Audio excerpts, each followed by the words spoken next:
Sa mga ibong mandaragit dito sa may baybayin o bandang mga dagat, ilog, siya yung king, guys.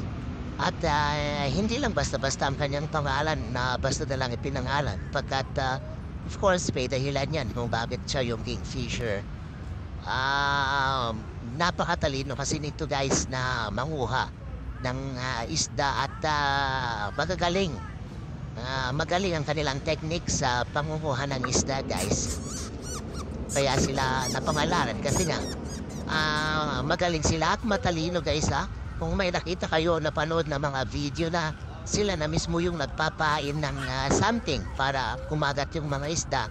And then siya naman sa kanya kakainin yung isda o kukunin yung isda. O diba, guys, napakatalino ng ibon na to. Sa mga bird watchers dyan, yun, pwede niyong puntahan ito sa may malapit sa Manila Yacht Club, guys. Yung sa site ng Manila Yacht Club, yung mga naririto, guys, na mga ibon. Madami rin sila, guys.